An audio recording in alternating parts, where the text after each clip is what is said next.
So imagine getting that gift you really wanted to get on Christmas morning. It's right there in your hand, but you don't even unwrap the gift. You just leave it sitting there.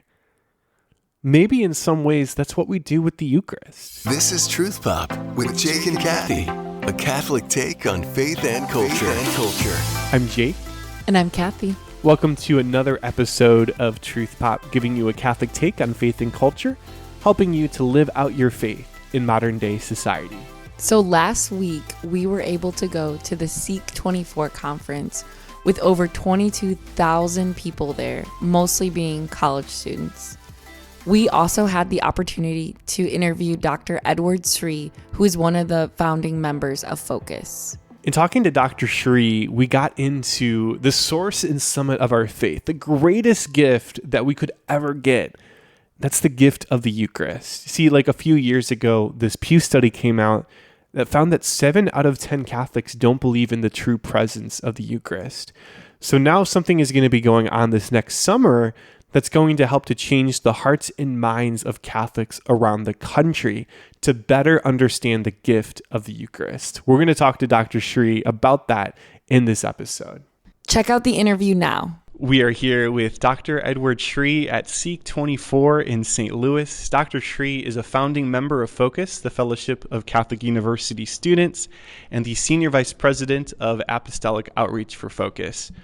Dr. Sri, we'd love to talk to you about an exciting event going on in the church right now, and that's Eucharistic Revival. So first we want to ask you, what does the church teach about the Eucharist, and why is it the source and summit of our faith? Okay, so a lot there. So the Eucharist at the heart of this. I always like to break it down in 3 ways. So we understand 3 aspects of the Eucharist. The Eucharist as sacrifice, the Eucharist as real presence, the Eucharist as Holy Communion. Let me start with the one that's the one I think most people would have some semblance of, and that is the real presence of Jesus in the Eucharist. We all have a sense of reverence that we go in, we genuflect, we make the sign of the cross when we enter into a church, because we're reverencing that God is there. And that's what we believe as Catholics, that when the priest takes the bread and wine at the Mass, and he pronounces those words of Jesus from the Last Supper, those words of consecration, this is my body, this is my blood, we believe that the bread and wine are actually really changed. They're changed into the body and blood of Christ. Now, it's not just a symbol. It's not just a reminder. No, it really is Jesus. Now, I want to be clear. It's the outward appearances all remain the same. It still looks like bread, tastes like bread, smells like bread. If you were to take the consecrated host and I always like to say you put it under a microscope, you're not going to see Jesus cells, or a divine kidney there. No. It's going to have all the chemical properties of bread and wine. But underneath those outward appearances, Jesus is really there. And this is like so important for us to realize that when we receive Holy Communion, which is the second aspect of the Eucharist, we're not just receiving, again, a piece of bread. We're not just receiving a reminder of Jesus, or Jesus is just vaguely, kind of present to me. No. This is my God. His very body, blood, soul, and divinity is dwelling within me, which is why those moments after Holy Communion are so important. That when I come back to the pew after receiving Holy Communion, it's not time to look around and see who's there and what they're wearing, or to think about the donuts afterwards. No. This is the time to really just focus on talking to Jesus, thanking him. My God, the God of the universe, is dwelling within me. Like he dwelt in Mary's womb physically, in Mary's womb for those 9 months, the child Jesus. That same Jesus is dwelling within me sacramentally. So I want to reverence that time afterwards, So real presence, Holy Communion, that's the second aspect. And then the third aspect that's really not well understood today is that of the Eucharist as sacrifice, that the Eucharist is a making present of the sacrifice of Christ on the cross. Now, where does that come from? Jesus says at the Last Supper, this is my body, this is my blood, my body being offered up for you, my blood being poured out for your forgiveness of sins. All of that's like language from the temple sacrificial system, which was about offering up the lamb or the animals in sacrifice. And Jesus is identifying himself as that lamb that's being sacrificed. But then he says, do this in memorial of me, which in the biblical Jewish mindset, memorial means to make present. It's not just to remember, but they really believe that the past events that they would memorialize were mystically, spiritually, but really made present to you.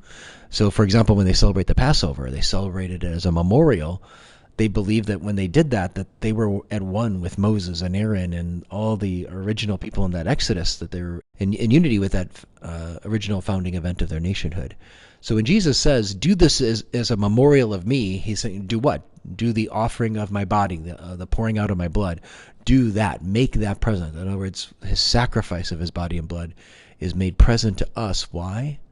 So that we can participate in it. Because Jesus, what he does for us on the cross isn't something that he just did 2,000 years ago and it's all done. No. What he did, he wants to reproduce in our hearts. He wants to teach us to love like he loves, because on the cross we see the fullness of God's love. And that love that he reveals is a love that he wants to write on our own hearts. So if I want to love and be a better husband in my marriage, I need the sacrifice of the Eucharist, sacrifice of the Mass. If I want to be a better dad to my kids, so I can be patient and gentle and forgiving and generous like Jesus was on Good Friday, I need the sacrifice of the Mass that's made present to me at every Eucharist so that I can give my life in love to God and the people in my life. I'd love to just briefly hear about the Eucharistic Revival that is scheduled July 17th through the 21st in Indianapolis. This is a call from the U.S. bishops to help people to remember the importance of the Eucharist. So for people who have never heard about this event, how can they learn more and why should they come? Yeah, I think they can go just search online for Eucharistic Congress. It's going to be lots of great resources there. I'm so excited.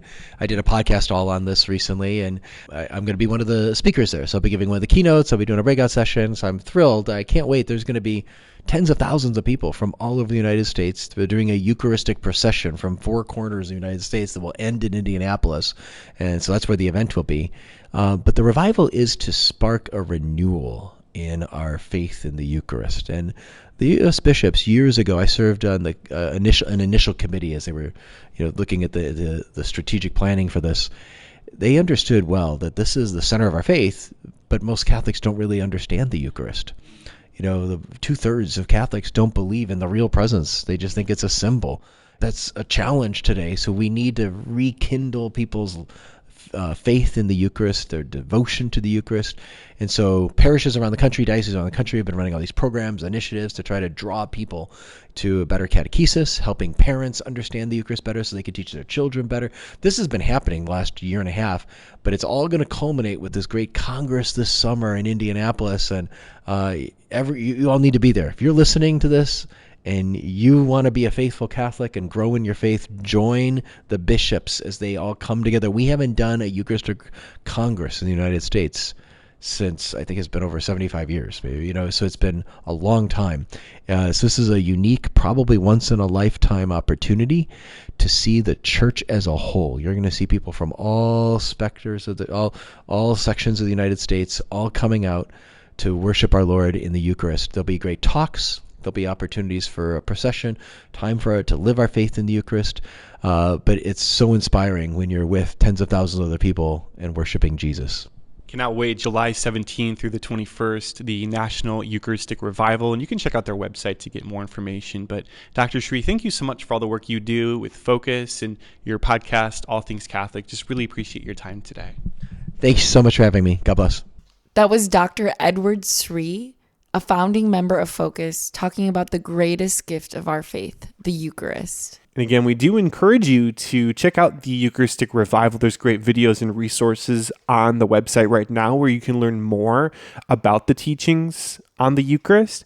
And then again, the National Eucharistic Congress, that's that week-long event that's going to be going on in July 17th through the 21st. In Indianapolis, and you can learn more at eucharisticcongress.org. Babe, it really is just the most important thing that we have as Catholics. And I think, that when people ask us, well, why are you Catholic? Like, that really is the reason. Like, there's no other faith that truly believes that Jesus comes to us body, blood, soul, and divinity in the Eucharist. And I just think it's something when we really take to heart how much of a gift it is, it really changes our whole perspective in life. And I think it makes us want to do more. It makes us hunger for Jesus. And it reminds us that we can turn to him every single day of our lives and receive him worthily. And it really is just truly a gift. So let's just pray about that. Let's ask Jesus to increase our love for him in the Eucharist. And if we're struggling, if we're having doubts, let's take that to prayer and say, God, like, show me who you are. Help me to understand. Help me to trust. And I think that God's really going to do amazing things this year with the National Eucharistic Revival. But it starts with each and every single one of us asking Jesus to show himself more intimately in our hearts so that we can have a greater love for him and for souls.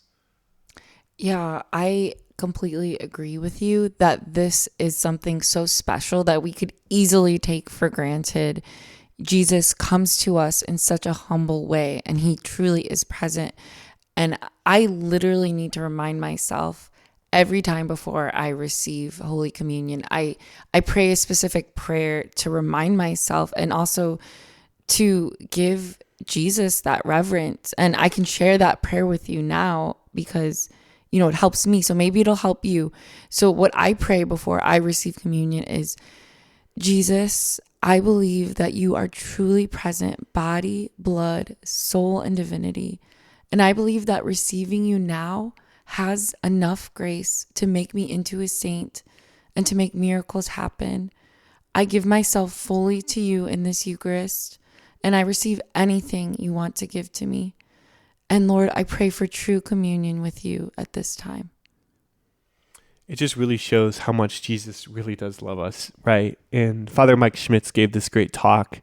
Look it up on YouTube. It's called The Hour That Will Change Your Life. And he essentially says, well, for people who wonder, why can't I see Jesus in the Eucharist? Why does it still look like bread, even though we believe that it's truly him present in the Eucharist? And Father Mike says, it's because of Jesus' profound love that he knows that if we actually were to see him right there in front of us, we would be scared. We'd run away. We'd want to hide.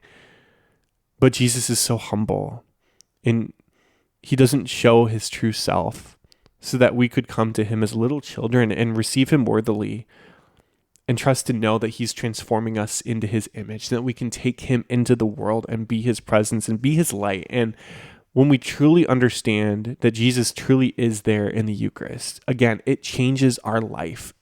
It makes us want him so much more.